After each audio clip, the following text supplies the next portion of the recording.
It's been a lot of talk about brand damage. Is it real? Does it matter? I figured I'd bring on someone who's always trying to push me to talk about things I don't want to talk about. Randy Kirk is here. We're going to talk about, does the brand damage exist and matter? I'm Brian. Welcome to My Tesla Weekend.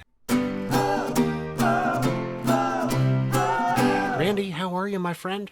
I'm just, enjoying another horrible day in Southern California. It's 75 degrees. It's tough. Somebody has to do it. I choose to continue to stay in this state, even as millions leave, because you can't beat this weather.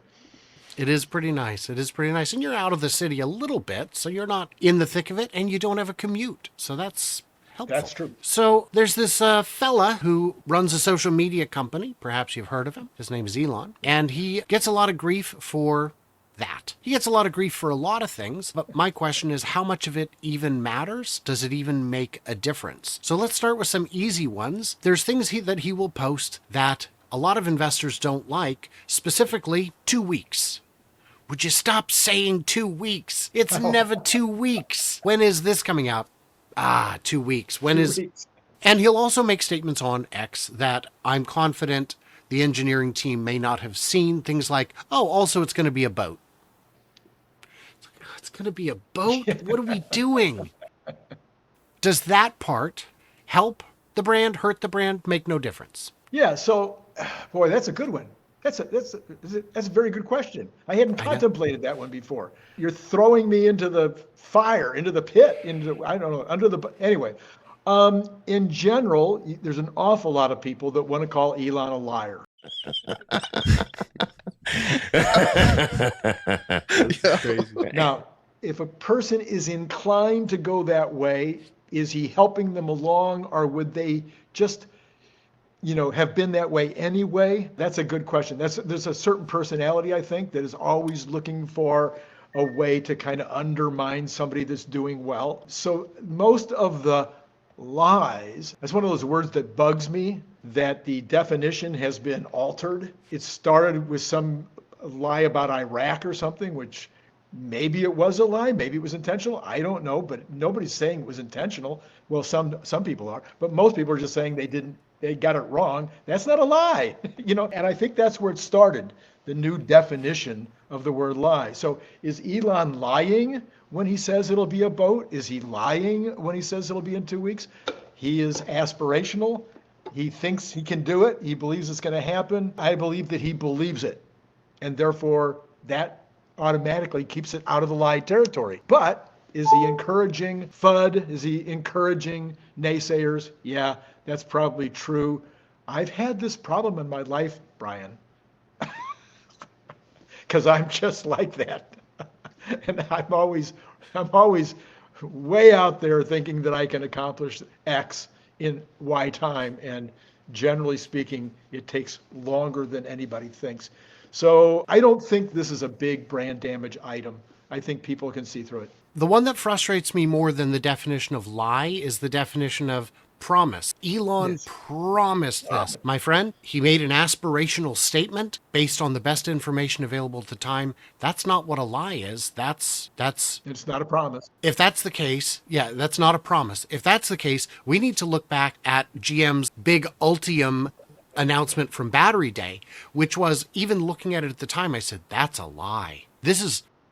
Why is the SEC not looking at this? This is material, forward-looking information for investors that is evidently dishonest. It is plainly dishonest. Don't do that. And calling it a promise, Nissan announced in 2012 or 2013 that they would have several models full self-driving by 2020. Was that a lie? Was that a promise? No. In 2012, 2013, every expert in autonomy fully believed, that not only would they have it solved by 2020, but that them and at least 4 or 5 of their competitors would as well. It turns out the problem is bigger and harder to solve than the experts in the industry realize. Well, I realized it. No, you speculated. Your speculation happened to be right, but getting the right answer for the wrong reasons doesn't make you a soothsayer. It makes you lucky. But let's get into the more material brand damage. A lot of people do not like that he has been adding people back to the X platform who were removed for cause. Now, I'm not going to go into whether I agree with the causes. There are too many people to name. I am under the impression that there were hundreds, if not thousands, of small accounts that for whatever reason were removed. I don't know who any of them are or what the reason was, who were reinstated. I think those were probably the right decision because we haven't heard of a whole lot of them creating problems subsequently. You know, the media would love to say, oh, XYZ Bunny 420 was removed. And then when they were reinstated, they immediately said this horrible thing. We just haven't seen that. The one visible exception would be Kanye, who went ahead and got himself banned again 12 hours later, which was, Kanye. Poor guy. He needs a grown-up to have an adult conversation with him because he's self-immolating and it's sad to watch. It is sad. But the brand damage to X is material. We know because Elon told us so. They've lost advertisers, and that could spell the end of X. I don't think so. I think it's frustrating because it's a lot of money, but it's hard to say I'm the richest person in the world and I can do what I want. Oh, and also you have to give me money. I don't think you can have it both ways, but I understand the frustration. And so that's a bit of brand damage for X, but does that carry over, in your opinion, to Tesla? Yeah, so first of all, I'm not 100% sure it's doing brand damage to X. It might be damaging relationships with advertisers, which means that you have less advertising revenue, but the numbers on X are going up. The numbers of members, people that are joining, the numbers that are getting their blue check mark, and the number of hours that people are spending on the platform, those are all going up, which means that the potential for that company is going up at the same time. I was certainly happy to see that they started going after the smaller advertisers. There's a big rule in business that you never want to have all of your business in one, customer or two customers or even one customer group.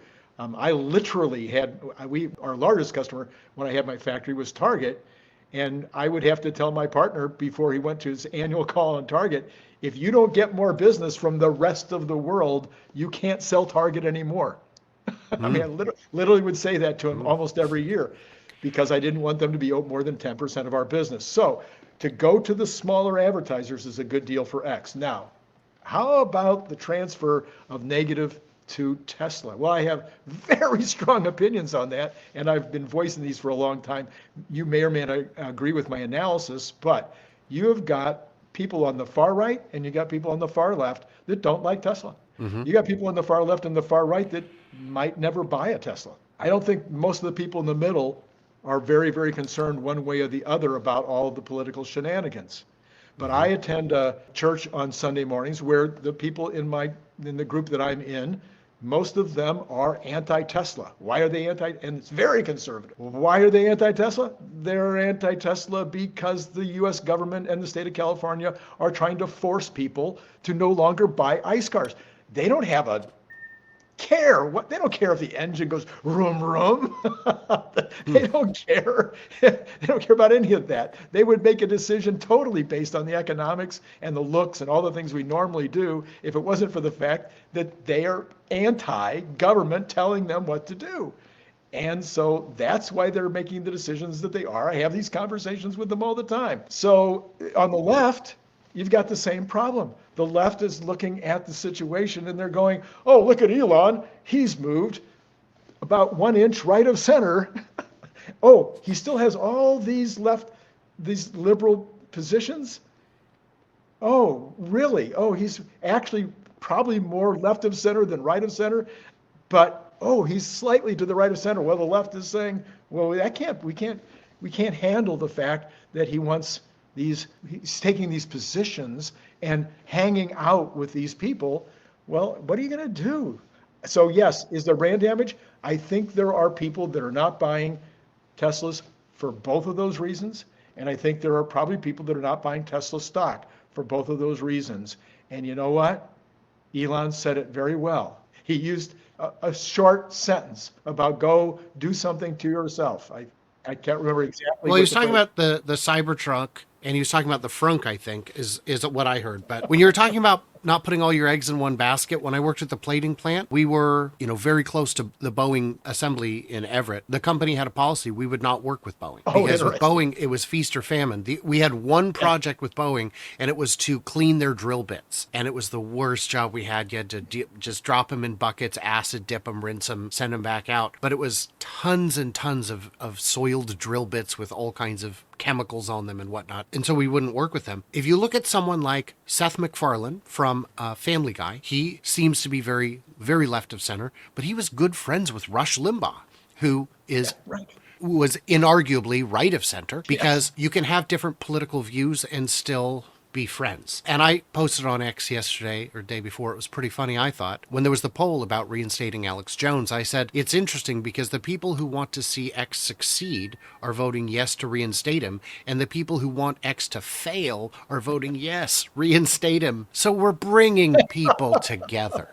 Personally, I don't have a dog in this fight. I don't follow political things on X. This came up because everyone in the world was responding to this and engaging with it. But whether he's on X, I don't think would impact my life in any way, either way. So I don't particularly care, but I know there are a lot of people who have very, very strong opinions about the things that Alex Jones has done to harm some of those families. But I will tell you that Elon's forays into political discussion and engagement, there have been some missteps. He has acknowledged them. Yes. He has acknowledged some of them, some of the bigger ones, but it does have an impact rippling out. People say, well, no, those people weren't going to buy cars anyway. They weren't fans anyway. One of my first patrons stopped supporting me because of that, because of the political shenanigans. And then actually a couple months later sent me an email saying, look, my name is still up on there because I prepaid for a year. Please remove my name. I don't want my name on